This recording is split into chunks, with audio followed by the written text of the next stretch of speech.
안녕하세요. 이번 시간에는 국민소득에 대해서 알아보려고 합니다.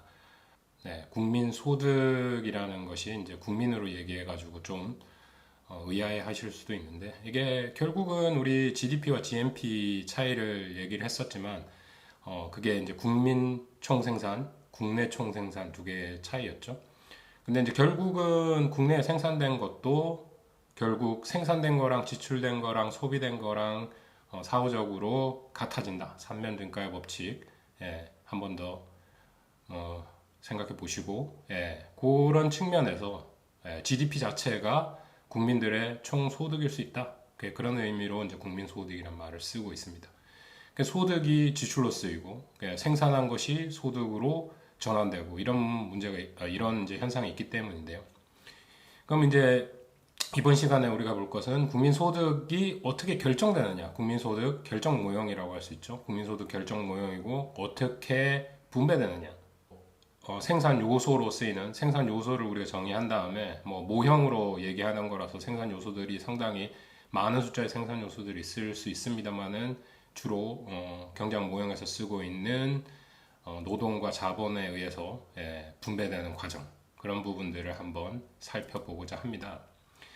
그 다음에 이제 기본적으로는 그러니까 총 생산과 총 소득은 어떻게 결정되느냐, 이런 문제를 모형으로 살펴보게 되는 거고요. 그 다음에 그러면은 이제 퀀티티가 결정됐다, 생산과 소득이라는 어떤 수량이 결정됐다면 그 각각의 생산 요소의 가격은 어떻게 결정되느냐, 가격 결정 같은 모형에서 결정이 되겠죠. 그래서 이제 그런 과정들을 한번 살펴볼 것이고, 마지막으로는 이제 총소득이 각각 어떻게 분배될 것인지에 대한 내용이 되겠습니다.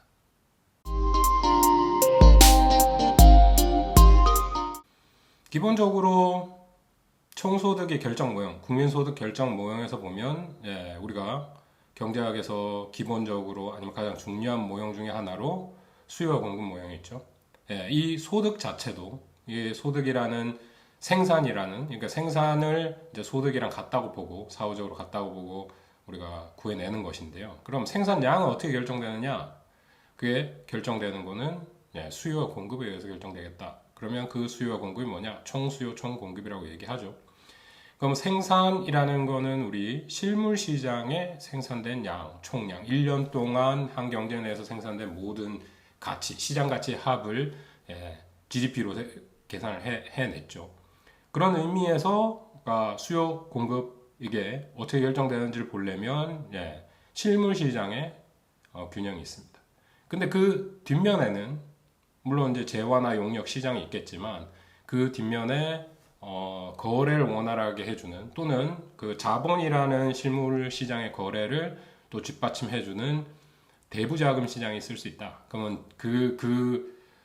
실물 재화 시장의 거래를 뒷받침해주는 또 뒷면에 있는 요소 시장이라는 게 있습니다. 그 요소 시장이라는 게 뭐냐?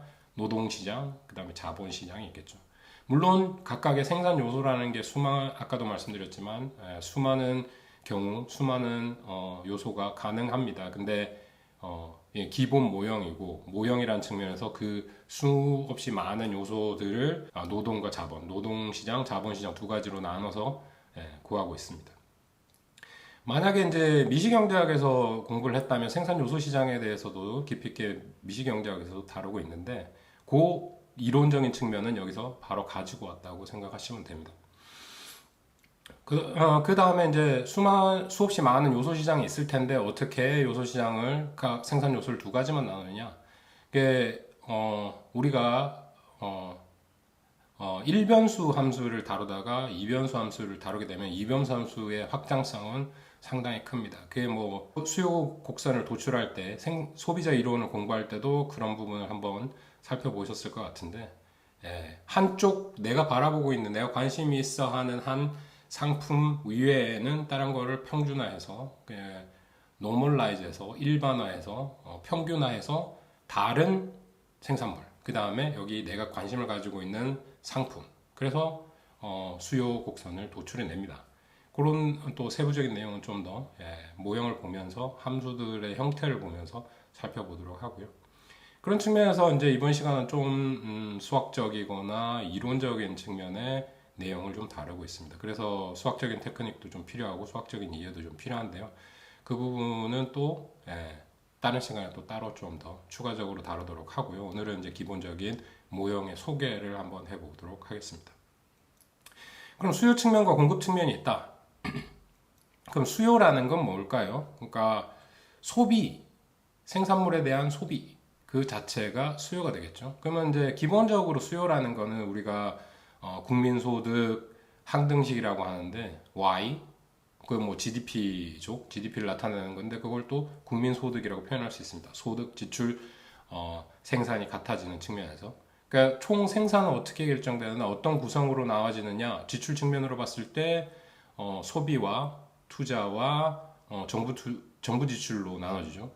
그러면 우리가 뭐 더 이상 모형이 복잡해지는 것을 원하지 않으니까 일단 우리는 교역이 없다. 그러니까 무역이 일어나지 않는다. 국제 무역이 일어나지 않는다라고 한다면 우리가 지출하는 측면, 물건을 수요하는 측면, 재화를 수요하는 측면, 재화의 용역을 수요하는 측면에서는 소비와 투자와 정부 지출이 수요 측면이 되겠습니다.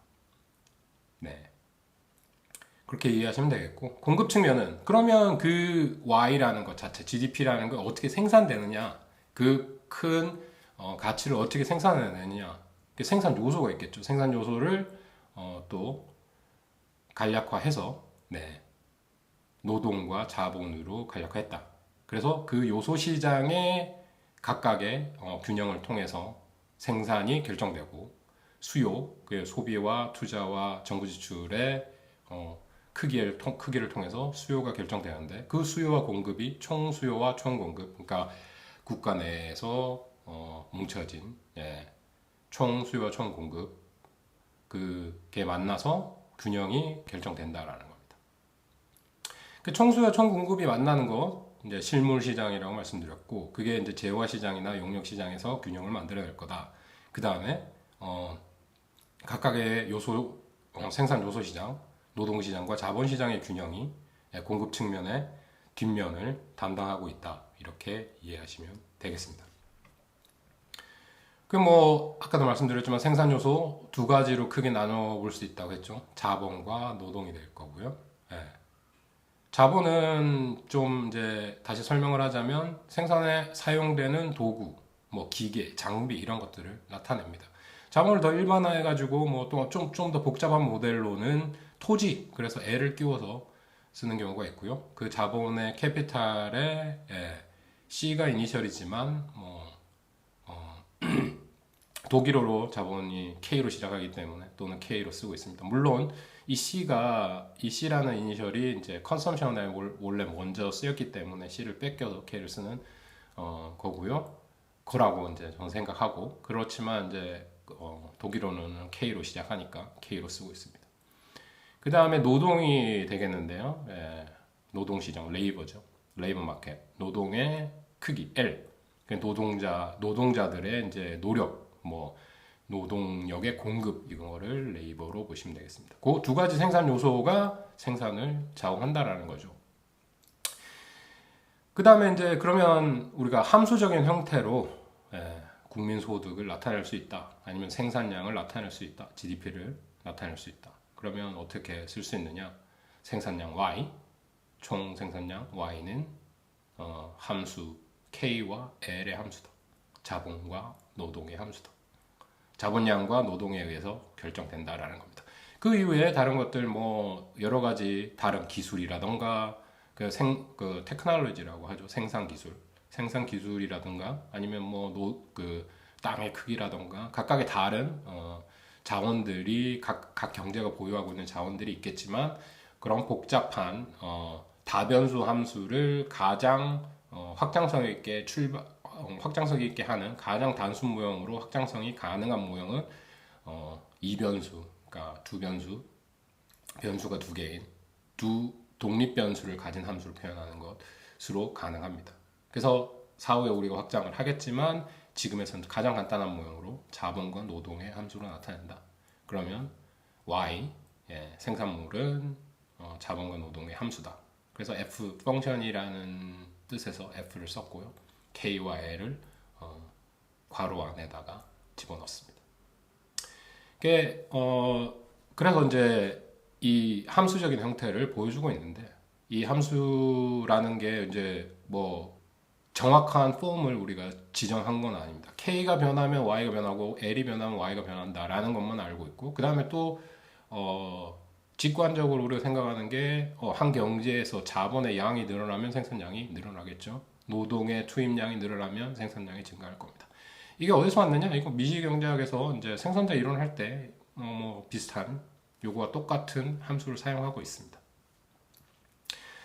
그 다음에 이제 나중에 이제 그 규모에 대한 수학의 차이 뭐 이런 것들에 대해서 공부해 볼 건데요. 그러니까 규모에 대해서 수학이 불변인지 수학이 증가하는지 감소하는지는 다음에 좀 더 다른 시간을 내서 한번 살펴보도록 하겠습니다.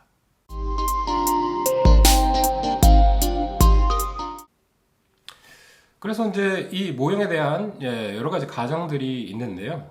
그 함수 y 생산량은 자본량과 노동량 K와 L의 함수다. K가 증가하면 Y 증가하고 L이 증가하면 Y가 증가한다. 근데 이제 규모에 대한 수학이라는 것은 K의 규모와 L의 규모가 동시에 증가했을 때 Y가 얼마만큼 증가하느냐, 계속 증가하느냐, 뭐 어떤 현상을 보이느냐에 대한 특징이라면 그 전에 기본적인 이제 모형에 대한 고민이 있을 수 있고, 그걸 간단하게 하기 위해서 여러 가지 가정을 세우고 있습니다. 지금 상황에서는 이제 그 생산 함수 모형, 생산 함수를 가정하는 데 있어서 여러 가지 가정들이 있을 수 있겠지만, 첫 번째로 기술 수준은 고정돼 있다. 요 가정이 나중에 풀리면서 우리가 경제 성장 모형에 적용할 수 있는 겁니다. 그래서 지금 이 생산 함수 자체가 상당히 중요하고, 그 다음에 뭐 미시경제학의 생산자 이론을 공부하신 분이라면 어떻게 변해가는지 알고 이 함수의 특징들에 대해서 공부를 해본 적이 있겠지만, 그러니까 뭐 경제 원론 수준에서는 여기까지 깊이 있게 다루지는 않습니다. 함수의 특징 같은 거는 잠깐 다룬 적이 있을지도 모르겠네요. 근데 이제 기술 수준은 고정돼 있다. 그러니까 함수 자체를 정의하는 데 있어서 또 어떤 식으로 변형하는 데 있어서 우리가 기술 수준의 고정, 그 지금 생각하고 있는 Y 결정 모형에서, 그러니까 총 생산이 결정되는 모형에 있어서 기술 수준은 고정돼 있다. 그러니까 이게 시간이 흘러가서 우리가 아주 긴 시간을 바라본다면 기술 수준이 발전을 하겠죠. 기술 수준이 상당히 경제 성장에서 중요한 요소 중에 한 가지입니다. 근데 이제 지금은 Y 결정에 대해서, 그러니까 총 생산의 결정에 대해서 우리가 고민하고 있는 모형이라서 기술 수준은 고정돼 있다라고 가정하고요. 그 다음에 자본과 노동의 크기가 고정돼 있다고 가정하고 있습니다. 그러니까 이것도 경제 성장 모형으로 넘어간다면, 왜? 자본량 변하잖아. 자본량 변해갑니다. 그리고 경제 규모가 커지면 커질수록 투자가 늘어나고 투자 양의 변함에 따라서 K 자체, 자본의 양의 자체가 커지겠죠. 그리고 노동의 공급, 뭐 여러 가지 측면으로 인구가 증가한다거나 인구 구성이 증가해가지고 증가할 수도 있고, 그 다음에 해외에서 외국인들이 국내에 노동을 공급하기 위해서 들어온다거나 하는 경우에 노동의 공급이 증가할 수 있습니다. 근데 지금 이 모형에서는 기술 수준 고정, 자본과 노동 공급량이 고정돼 있다라는 가정에서 문제를 바라보고 있습니다. 그럼 GDP가 어떻게 결정되느냐? GDP 총 생산은 정해진 K와 정해진 L을 생산함수에 집어넣은 그 양으로 결정된다라고 볼 수 있겠죠. 그럼 여기서는 이제 함수의 모양만 안다면 K와 L이 고정돼 있으니까 집어넣으면 Y 값이 정해져 나옵니다. 그러니까 이게 생산된 생산 가능한 양, 총 생산의 양, 뭐 이런 것들을 바로 뽑아낼 수 있다라는 거죠. 이렇게 생산량은 K와 L의 크기, 자본량과 노동량의 크기에 따라서 그 경제가 가지고 있는, 그 국가가 가지고 있는 그 크기에 따라서 정해진다라는 겁니다. 생산량이 그렇게 정해진다면, 이게 어떤 식으로 배분되느냐, allocate 되느냐, 이런 생각을 해볼 수 있습니다. 그게 이제 처음에 이제 제가 소개드린 것처럼 이제 분배 문제, 배분의 문제가 제기되겠죠. 그러면 이것도 역시 이제 생산 요소 시장의 균형, 뭐 이런 것들에서 미시경제학에서 원래 다루는 부분입니다.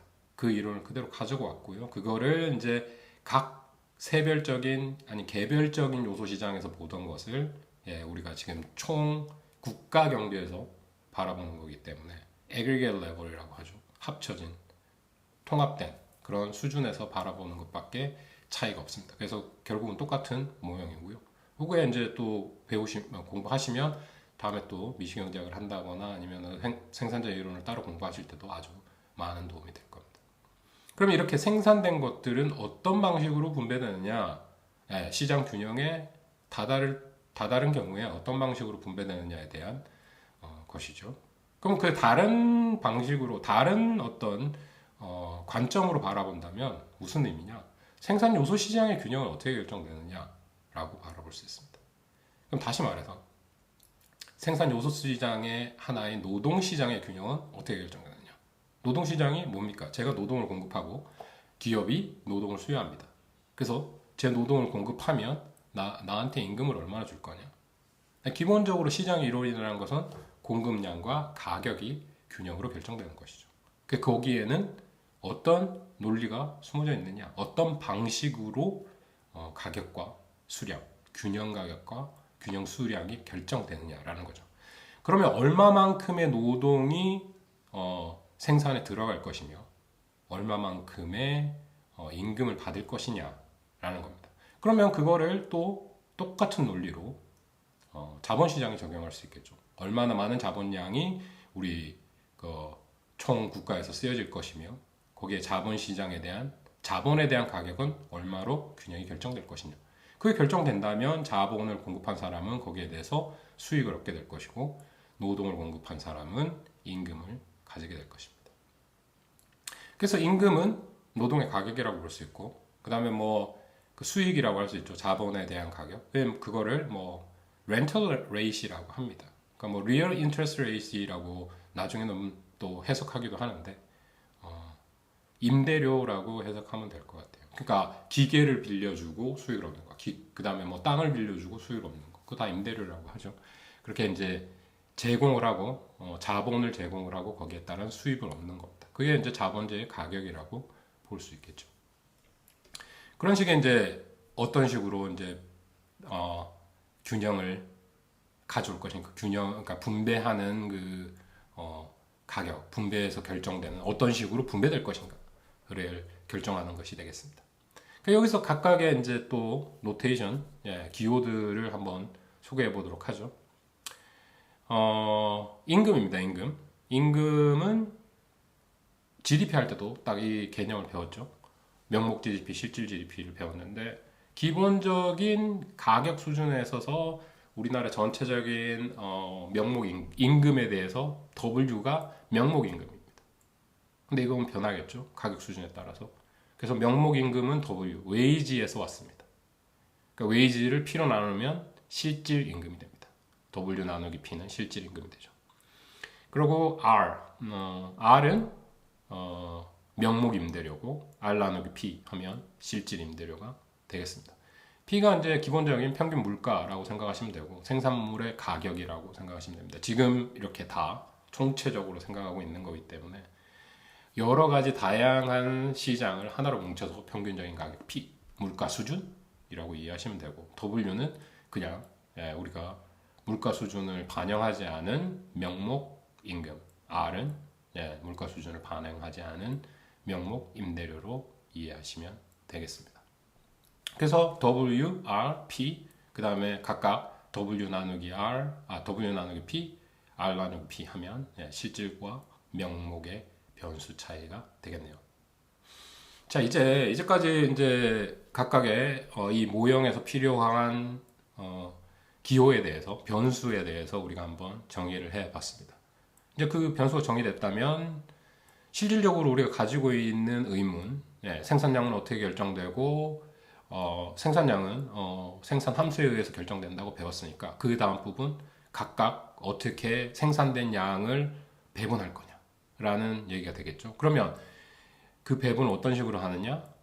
요소 가격에 맞춰 가지고 노동을 공급한 사람한테 임금을 주고 자본을 공급한 사람한테 임대료를 나눠주는 방식으로 우리가 총 생산한 것들을 각각의 생산 요소한테 분배해 줄 거다라는 얘기가 될 겁니다.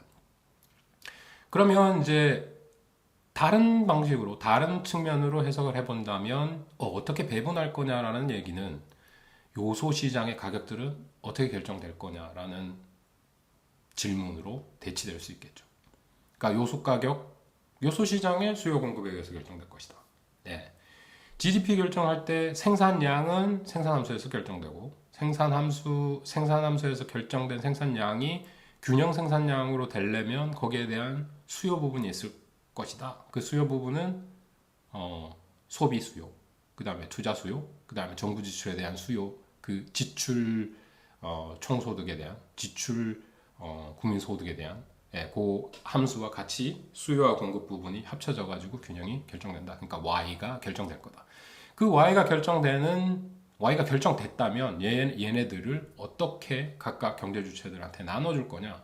그러면 노동시장에서 또는 노동의 대가로 임금이 어떻게 분배될 것이며, 그 다음에 자본의 대가로 어떻게 임대료 또는 이제 대여료가 분배될 것이냐에 대한 생각이죠. 그건 이제 각각 또 요소 시장이 그걸 결정한다라는 겁니다. 각각 요소 시장은 어떻게 결정됐냐고? 각각의 생산자들이 노동이나 자본을 수요하고, 그 다음에 각각의 개인, 가게가 요소 시장에 노동과 자본을 공급하게 되겠죠. 그 수요 공급에 의해서 요소 시장 가격이 결정될 거다.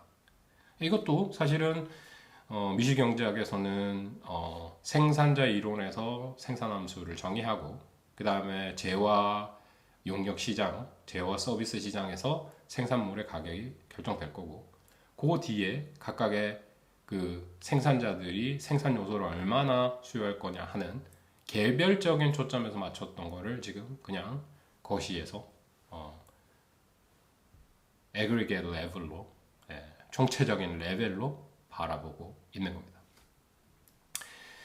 그런데 우리가 이 모형의 설명을 처음 시작할 때 자본량과 노동량은 일단 고정돼 있다고 봤습니다. 그래서 GDP가 결정된다고 봤죠. 그러면 K와 L, 양은 결정돼 있습니다. 이게 이제 시간이 아주 긴 시간을 바라본다면 노동과 자본의 양이 변하겠죠. 그리고 경제 포텐셜도 변해간다. 그게 뭡니까? 경제 성장이 이루어진다라는 건데, 기술 수준 고정, L 고정, K 고정이라고 우리 정의를 하고, 지금 그 총생산 또는 총소득 결정 모형, 거기에서는 그렇게 가정을 하고 있다고 그랬죠. 그러면 요소 시장에서 K와 L의 공급은 정해져 있습니다. 그럼 수요 측면만 잘 바라본다면 균형 K와 L은 쉽게 구해지게 되겠죠. 그럼 가격이 더 분배에 있어서 중요한 몫을 담당하고 있는 겁니다. 여기서 그러니까 이거를 장기와 단기의 분석이라고 할 수 있는데, 이건 단기 모형이 되겠죠. 미시경제학에서 우리가 단기와 장기를 구분할 때 생산 요소 하나 또는 여러 개의 생산 요소가 고정되어 있느냐 아니면은 가변할 수 있느냐, 변할 수 있느냐에 따라서 장기와 단기를 구분했는데, 여기서는 아주 단기 모형을 쓰고 있는 겁니다. 그러니까 나중에 이제 거시 모형에서도 장기 모형을 가려면 여기서 국민 소득 결정 이론, 이게 이제 시간의 1년이다, 하루다, 이런 의미의 장기와 단기가 아니라 특정 가정을 통해서 우리가 장기와 단기를 정의하고 있고, 그런 의미에서는 여기 단기 모형이고, 그런 의미에서 노동량, 자본량은 고정돼 있다라고 이해하시면 될 것 같습니다.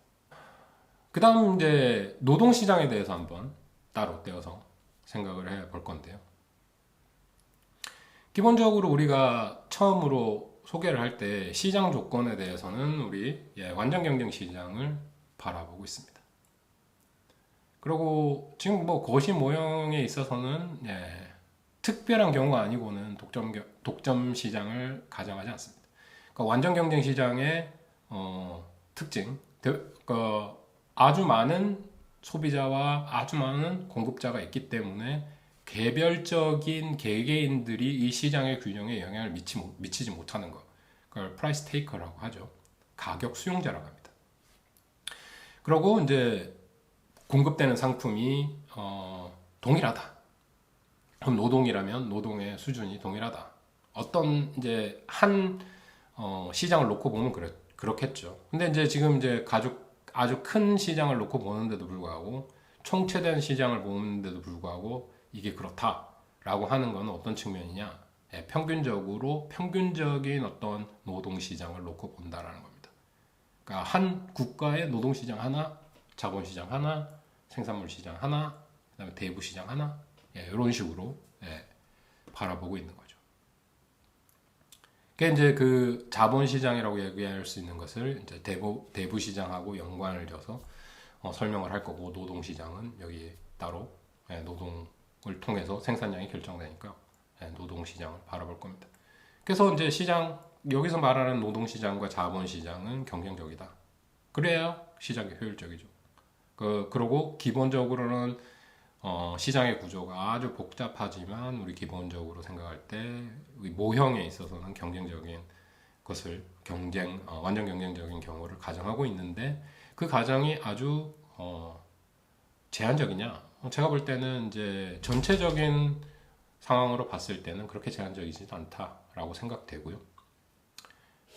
그 가정을 통해서 경쟁적이라는 가정을 통해서 노동시장을 분석해 볼 겁니다. 아까 봤던 이제 노동시장에서 필요한 변수 뭐다? W, R, P가 되겠죠. W 나누기 P, 실질 임금이 될 거고, R 나누기 P, 실질 대 임대료가 되겠죠.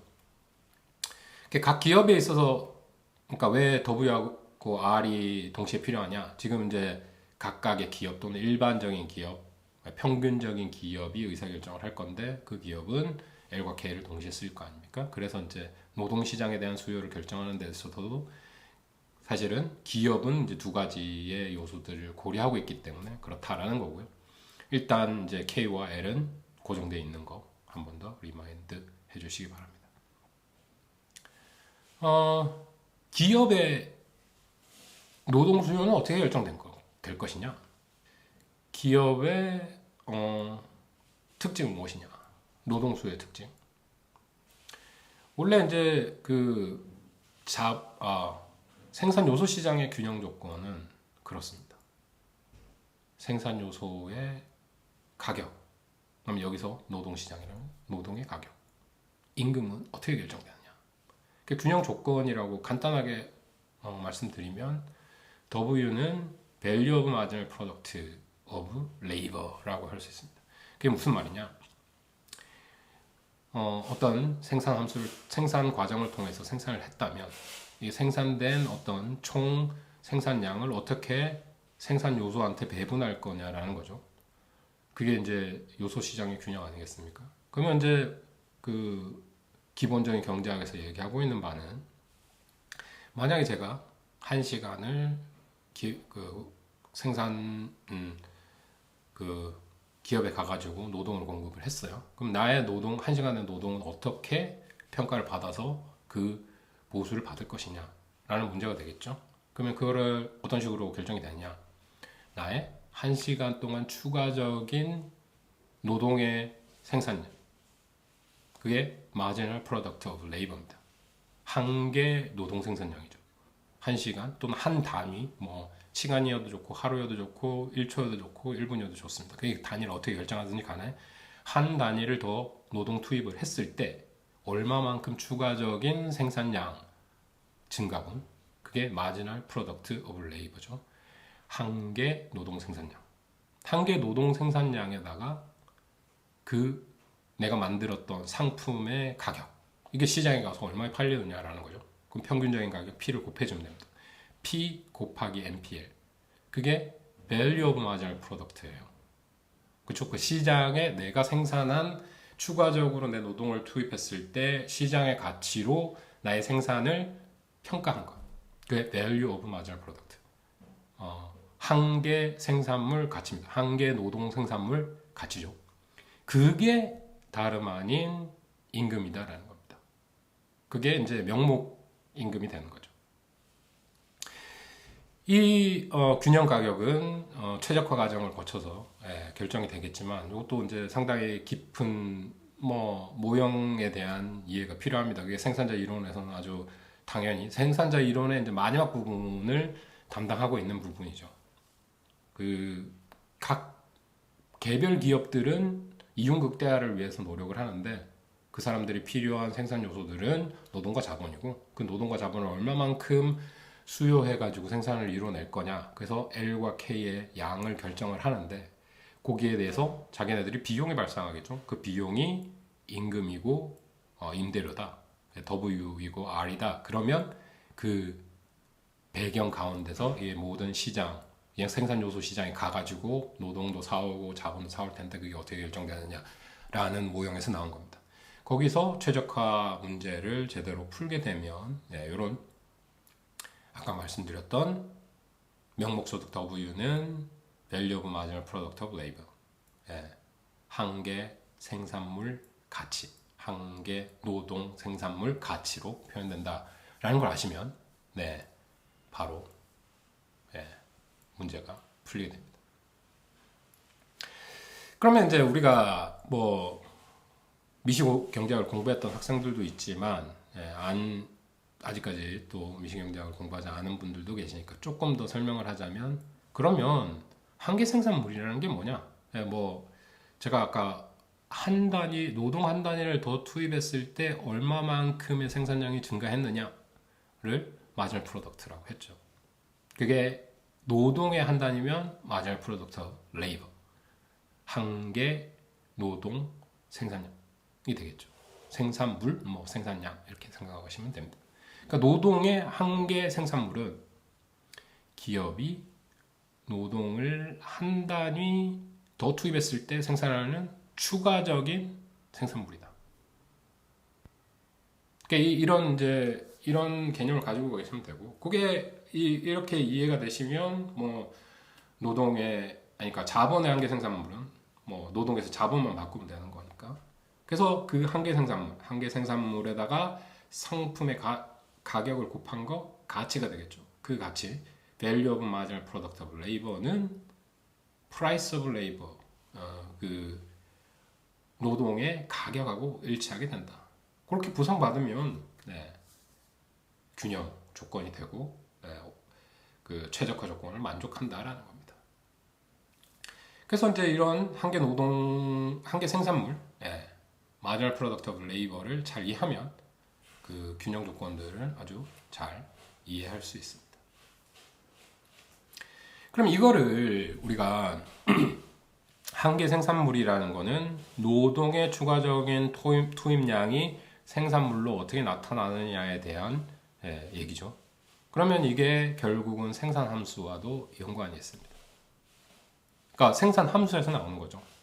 한계 생산물,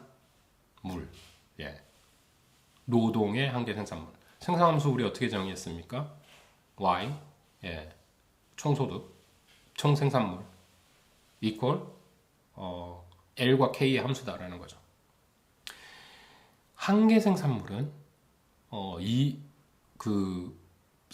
언어적인 설명으로는 추가적인 노동의 한 단위를 더 투입했을 때 추가적으로 생산되는 생산물의 차이, 변화 이렇게 이해할 수 있는데 수학적으로 생각해 보면 미분입니다. 그러니까 여기서는 이제 이변수 함수니까 편미분이라고 해요. 한 변수에 대해서만 미분하는 거 편미분이라고 합니다. 그 편미분의 좋은 점은 뭡니까? 다른 변수들의 변화는 무시하면 되죠. 그래서 생산 함수를 L에 대해서 미분하면 노동의 한계 생산물이 됩니다. 이해되시죠? 그래서 이제 미분이랑 적분, 그러니까 미적분학을 고등학교 때 공부를 하지 않았거나 아니면은 이제까지 안 들어오신 분은 조금 이 부분에 있어서 막힐 수도 있는데 뭐 간단한 어떤 함수들의 미적분이니까 또 조금 한번 살펴보시고 미적분 어떻게 하는지. 그러니까 뭐 원리는 아주 단순한데요. 우리가 함수가 복잡한 것들을 다루진 않을 텐데 그래도 지수 함수를 다루기 때문에 어떤 식으로 복습을 해야 될지 아니면 준비를 해야 될지 잘 모르겠습니다. 그런 부분도 한번 제가 또 학생들한테 직접 물어보고 어떤 식으로 또 설명을 할지에 대해서는 좀 더 설명을 해보도록 하죠. 그거를 이제 그래프로 그려보면 그 미분의 개념에 따라서 생산 함수를 우리가 L과 Y, 그러니까 생산량과 노동량의 공간에다 그리고 나면 접하는 그 정해진 L 양의 접선을 그렸을 때 그 접선의 기울기가 다름 아닌 한계 생산물이다. 이렇게 수학적으로는 또 이해하실 수 있습니다. 그 생산함수가 어떻게 그려지는지, 어떤 식으로 쪼개지는지에 대해서는 또 추가적으로 또 설명을 하도록 하고요. 그러니까 이 그림을 살펴보시고 L과 Y의 관계, L과 Y의 공간에다가 접점을 그렸을 때, 정해진 L 양에 해당하는 접점을 그렸을 때 그 기울기가 한계 생산물이다. 노동의 한계 생산물이다. 라고 이해하시면 될 것 같습니다. 근데 이제 우리 지금 위에 그림에서도 보겠지만, 일반적인 어떤 그 현상이 있어요. 일반적인 현상. 그게 어떤 현상이냐? 한계 생산물 체감의 법칙입니다. 한계 생산물이 체감한다. diminishing marginal product라고 영어로는 얘기합니다. 그러니까 노동을 한 생산 요소를 추가적으로 계속 투입을 하다 보면 그 추가적인 생산량은 점점 줄어든다. 지금까지 어디까지 한계인지는 모르겠지만 우리가 관심 있어 하는 부분은 그렇습니다. 노동량을 투입하면 생산량은 증가하겠죠. 그렇죠? 근데 이게 처음에 증가했던 효과보다 노동량을 하나 투입했을 때보다 2개 투입했을 때, 3개 투입했을 때, 4개 투입했을 때, 5개 투입했을 때, 추가적으로 투입했을 때 추가적인 생산량의 증가는 점점 감소한다. 그게 diminishing marginal product입니다. 그래서 곡선이 어떻게 생겼느냐, 이렇게 그 X축에서 보면, 레이버 노동축에서 보면 오목하게 생겼죠. 그러니까 그 생산량 측면에서 보면 볼록하게 생겼고요. 이런 현상을 보인다라는 겁니다. 그게 뭘 의미하느냐? 일시적으로는 아주 처음 단계에서는, 그러니까 우리 그 실증적으로도 그런 현상을 보이고 있죠. 처음에는 협동이나 아니면 그 스페셜라이제이션을 통해서 각각 노동하는 사람들이 어떤 한 품목을, 그러니까 만약에 못을 만든다고 하면 철사를 피고 못 머리를 만들고 목 끝에 있는 부분을 날카롭게 하는 공정이 있다라고 쳤을 때, 한 사람은 철사만 피고 한 사람은 머리만 만들고 한 사람은 뾰족한 부분만 만드는 게 생산력이 증가하고 생산량이 늘어날 수 있습니다. 그러면 그거는 체증이죠. Increasing Marginal Product of Labor가 있습니다. 근데 하나, 둘, 셋 정도에서만 그게 발생을 하고 계속 추가적으로 노동을 추가하는 경우, 투입하는 경우에는 한계 생산물이 체감된다. 이것도 실증적인 데이터로 우리가 찾아낼 수 있습니다. 그러니까 이 과정이 특별히 잘못된 것은 아니다. 아주 초기에는 분업화를 통해 가지고 생산량이 증가할 수 있지만 계속 추가적으로 증가했을 때는 한계 생산물이 감소한다. 체감한다. 그게 한계 생산물 체감의 법칙입니다. 그래서 특히 이 부분이 중요한 이유는 우리가 최적화된 생산량 또는 레이버의 이제 수요량들을 결정하는 데 있어서, 찾는 데 있어서 중요한 특성이 되기 때문에 그거를 한번 바라봤습니다. 이게 아주 제한적인 가정은 아니다라는 말씀을 드리고요. 그 다음에 이게 이제 기본적으로 우리가 레이버에 대해서만, 노동에 대해서만 살펴봤지만 이게 자본시장에도 똑같이, 자본에 대해서도 똑같이 적용된다 라는 것을 이해하시면 되겠습니다.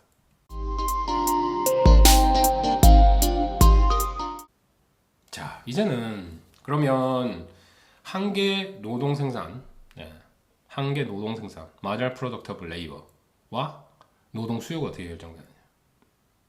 그러면 기업 입장에서는 어떻게 했어요? marginal product of labor가 어떻게 결정되나? 요거와 둘과의 관계, 요소 가격과 노동량에 대한 관계, 그 관계에 있어서 기업이 바라보고 있는 건 뭐다? 마지널 프로덕트 오브 레이버다라는 겁니다. 어떤 식으로 표현될 거냐? 노동 수요에 기업이 노동을 수요하는 과정에서 바라보는 변수 또는 가장 중요하게 바라보고 있는 거, 내가 추가적으로 이 사람을 하나의 더 노동량을 고용했을 때, 수요했을 때 생산량이 얼마나 늘어날 거냐. 그래서 기업의 노동 수요의 함수는 우리가 말했던 그 균형 조건하고 일치한다라고 볼 수 있습니다. Value of Marginal Product는 명목소득인 명목임금인 WU다. 그거를 다시 바꾸면 Value of Marginal Product가 뭡니까? P 곱하기 MPL이죠. 그럼 MPL은 뭐냐? MPL은 W 나누기 P다. 요소 가격, 우리가 볼 수 있는 실질 임금은 어떻게 결정되느냐? W 나누기 P는 어떻게 결정되느냐? P분의 W가 되겠죠. 실질 임금은 MPL을 따라서 결정된다. 그럼 MPL은 각각의 노동량에 대해서 정해지고 떨어진다는 걸 알고 있죠. Diminishing Marginal Product of Labor, Diminishing Marginal Product, 한계 생산물 체감. 그러면 노동시장에서도 자본시장에서도 수요, 각 기업이 생각하는 노동 수요, 자본 수요 곡선은 우하향한다. 이거 아주 좋죠. 좋은 특징입니다. 왜냐하면 우리가 이제까지 공부했던 수요 공급 모형 똑같이 사용할 수 있으니까. 그러면 그 노동 수요나 또 생산 요소 수요 곡선이 정해진다면 쉽죠. 왜요? 우리가 처음에 우리 생산 물 결정할 때, 총 생산량 결정될 때 L과 K가 지금은 단기라서 고정돼 있다고 가정하자. 그러면 L이 고정돼 있어요. 고정돼 있다는 건 뭡니까? L 수준이 요소 가격의 변화 없이 요소 가격에 영향을 받지 않고 결정돼 있다. 그러면 L은 L 바 수준, 정해진 L 양의 수준에 따라서 수직선으로 표현될 수 있고, 우하향하는 노동 수요 곡선만 제대로 나타낼 수 있다면 요소 가격이 결정되겠네요. L은 L 양은 사실은 고정돼 있으니까. 그리고 그게 바로 총 완전 고용이 되는 거죠. 모든 이제 노동량을 사용한 게 되겠습니다. 그래서 이제 MPL 자체가 노동 수요 곡선이랑 일치한다라는 사실을 인지하게 되면, 이해하게 되면 노동시장에 대한 균형 쉽게 이해할 수 있게 되겠습니다. 원래 그런 내용들 많죠. 수요와 공급 얘기할 때 한쪽만 결정되고 나면 다른 쪽은 쉽게 이해할 수 있다. 수요 부분 딱 이해하고 나면 공급 부분 수요와 비춰가지고 반대 방향이다 라는 것처럼 여기는 더 쉽습니다. 왜냐하면 요소 시장의 특징 두 개가 똑같기 때문에. 그러니까 우리가 전부 노동이란 말을 자본으로 바꿔주면 모든 것들을 다 대체할 수 있죠. 아까 노동시장 균형 조건이 뭐라고 했습니까? W 나누기 P는 MPL이다. 그러면 여기서 실질 임대료 R 나누기 P는 MPK다. 바로 또 알 수 있겠네요. 그래서 이제 그 자본도 똑같이 MPK도 한계 자본 생산물도 감소하겠죠. 체감하겠죠. Diminishing Marginal Product of Capital.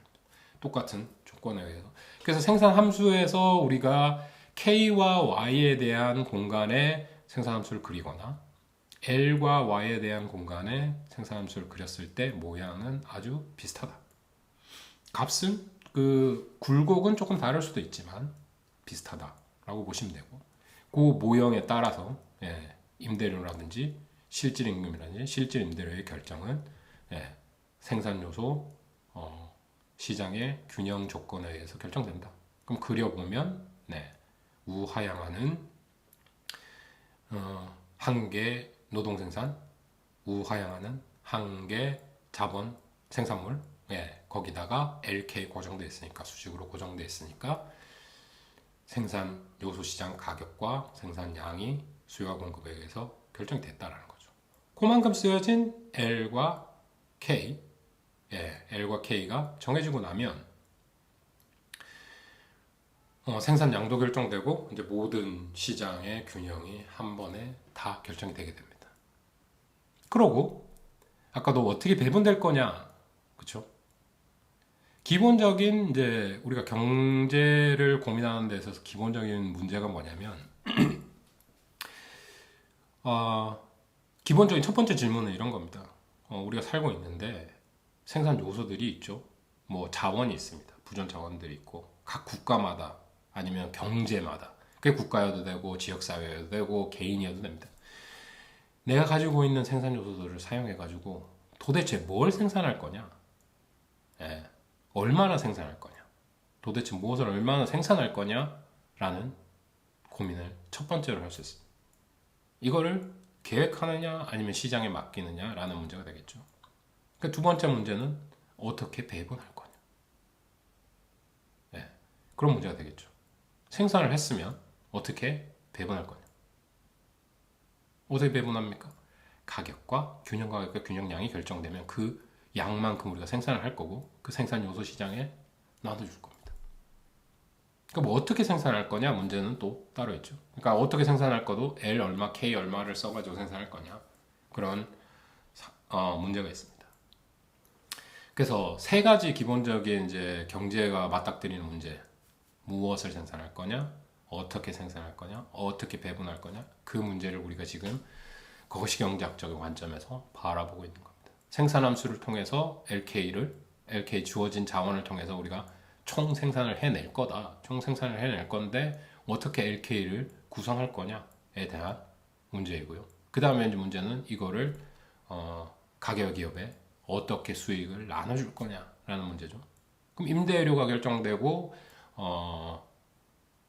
그 임금이 결정된다면 우리 바로 배분해 줄 수 있는 거죠.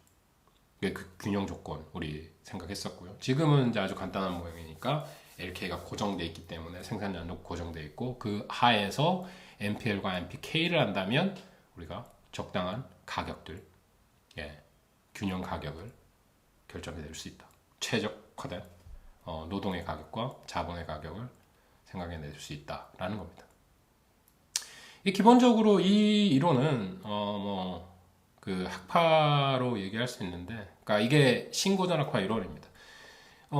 원래 고전학파라는 말은 케인즈가 자기가 나는 이제까지 경제학을 공부했던 경제학에 대해서 연구했던 사람을 나는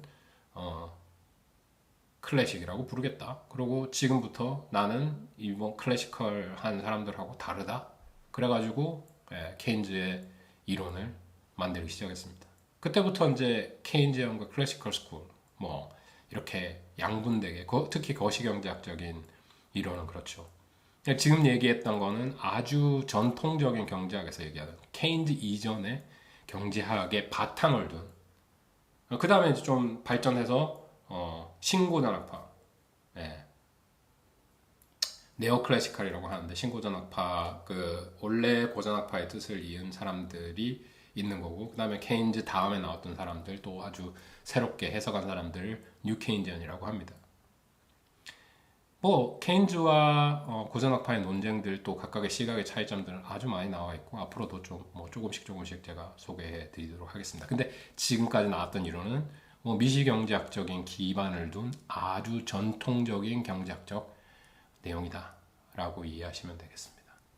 그러면 이제 좀 더 전체적으로 노동자한테는 얼마나 생산량이 분배되고 그 다음에 자본가한테는 얼마나 분배되느냐를 고민해 보도록 하겠습니다.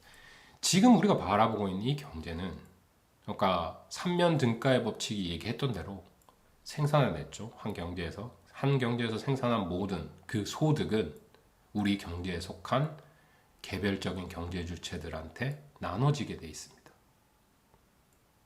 정부가 물건을 소유하고 있지 않죠. 물론 뭐 일정 부분 공유지라는 것들이 있긴 하지만 기본적으로는 개별적인 경제 주체가 소유하고 있습니다. 노동을 누가 가지고 있나요? 노동량을 공급하는 사람들은 개별적인 노동자입니다. 자본가들은 뭐죠? 빌딩을 소유하고 있거나 기계를 뭐 빌려줄 만한 어떤 가격 자본을 가지고 있죠. 그런 것처럼 여기서는 이제 분배 문제에 대해서 좀 더 생각을 해보자라는 거죠. 그러면 총 노동 소득은 얼마냐? 그럼 노동이 공헌한 총생산 요소, 총생산물의 proportion 비율은 얼마냐? 그거 어떻게 구할 수 있냐? 아까 우리가 생각했던 거에 수학적인 어떤 증명이 필요합니다만은 첫 번째로 그냥 바로 얘기를 한다면 기본적으로는 한 개 노동 생산물에다가 노동의 크기를 곱하면 MPL 곱하기 L 하면 그게 노동이 공헌한 생산물의 비율이 될 겁니다. 똑같은 논리로 한 개 자본 생산물에다가 자본의 양, 정해져 있는 자본의 양을 곱하면 그게 자본 소득이 될 거고요. 그게 자본이 공헌한 양이 될 겁니다. 그만큼 배분받아야 공평하겠죠? 그러면 그게 어떻게 되느냐? 우리 MPL이 W 나누기 P 물가분의 명목 임금이 됐으니까 그거 딱 대치해주면 어떤 식으로 되느냐? MPL에다가 L 곱한 게 노동의 총소득이라면 다시 얘기해서 균형 임금인 W 나누기 P 균형 실질임금에다가 L의 양을 곱해주면 그게 노동소득이 되는 겁니다. 거기다가 똑같은 논리로 총 자본소득도 실질 임대료에다가 K의 양을 곱한 거다. 왜? 그게 원래는 한 개 자본 생산물에다가 자본의 크기, 지금 정해져 있는 크기, 아니면 사용된 자본의 양, 그걸 곱해주면 그게 생산물 Y를 총 생산하는데 공헌한 자본의 비율이 될 거니까 그 논리에 따라서 그렇게 변환시킬 수 있다라는 겁니다. 그래서 각각 노동에 아니면 각각 자본에 얼마만큼씩 생산물이 배분돼야 되는가, 수익이 얼마만큼 되는가를 우리가 살펴볼 수 있겠습니다. 마지막으로 우리가 생각해 볼 거는 그렇게 역사적으로 또는 지금까지 시장 경제가 흘러오면서 많이 들어보셨던 얘기일 거예요. 소득의 불평등이 증가하고 있다. 그래서 그 피케티라는 경제학자 20세기 자본론이라는 책을 썼죠. 되게 두껍고 내용이 엄청나게 많습니다. 그 불평등이 세계적으로 증가하고 있는 이유에 대해서 썼고요. 프랑스의 경제학자입니다. 그 사람이 얘기했던 거, 그 다음에 그 내용들은 아주 많이 논의가 됐었는데 이제까지 시장주의를 따르면서 그 불평등의 문제를 해결할 수 있는 아주 좋은 방안을 아무도 고안해내지 못하고 있는 상황입니다. 그 사람이 주장하고 있는 바 여러 가지가 있지만 그래도 이제 그 원인에 대해서 우리가 한번 설명을 해보자면 이제까지 그 실질적으로 일어난 거 MPK, MPL에 상응하는 비율로 분배가 생산량에 대한 분배가 일어나야 함에도 불구하고 어떤 현상을 보였느냐? 자본의 분배율이 노동 분배율보다 높았다는 겁니다. 그러니까 자본 소득의 비중이 노동 소득의 비중보다 데이터가 나타내기로 점점 컸다. 그래서 자본시장에 뭐 어떤 문제가 있습니까?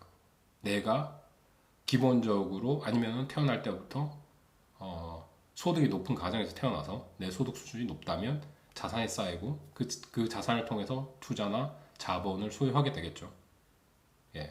그래서 그쪽으로 흘러 들어가는 돈을 버는 자산의 돈을 버는 불로소득의 크기가 더 큰 그런 현상을 보여왔다라는 겁니다. 그걸 어떻게 해결할 거에 대한 문제는 좀 더 나중에 고민해 보도록 하고요. 그런 현상을 보인 거, 그러니까 우리가 지금 균형 조건에 있어서의 분배 조건, 그러니까 W 나누기 P는 MPK에다가 K 곱한 거, 그 분배 조건을 제대로 따라오지 못했다라는 거죠. 우리가 금방 봤던 그 내용을 따라오지 못했다. 그래서 그렇다라는 겁니다. 그래서 뭐 다른 이제 설명을 해보자면, 그러니까 우리가 모형에서는 기술 수준 고정돼 있고 L과 K 고정돼 있다라고 했는데, 그러니까 이게 기술 수준이라든지 아니면 경제 상황이 바뀜에 따라서 숙련 노동자, 비숙련 노동자라는 개념으로 생각해 보자면, 숙련 노동자에 대한 프리미엄, 숙련 노동자한테 돈을 더 주는 그런 상황이, 그 차이가 미숙련 노동자와 숙련 노동자의 보상, 그러니까 웨이지, 임금에 대한 차이가 점점 벌어졌다.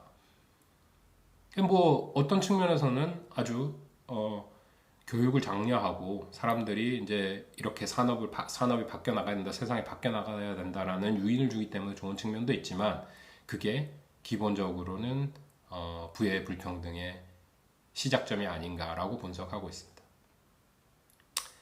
그 다음에 이제 그런 부분에 있어서 왜 그러면 숙련 노동자의 임금이 더 많이 상승했느냐? 그것도 각각의 수요 공급이 있겠죠. 그러면 아주 고급 인력에 대한 수요가 많고 공급이 모질라기 때문에 그쪽 부분에 있어서 가격이 높다라는 게 되겠고요. 그래서 결국은 임금 격차가 증대되었고, 그 임금 격차로 인해서 소득 불평등이 증대되어 있다라는 설명을 하고 있습니다.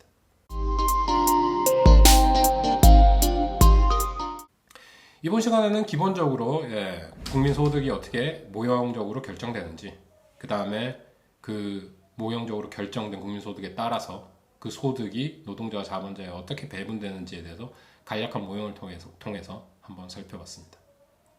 다음으로는 이제 그 국민 소득 자체가 각각의 계정으로 어떻게 나눠질 수 있고, 그럼 우리 봤던 겁니다. 그러니까 Y는 C 플러스 I 플러스 G 이 부분에 대해서 좀 더 깊이 있는 해석 공부를 해보도록 하겠습니다. 감사합니다.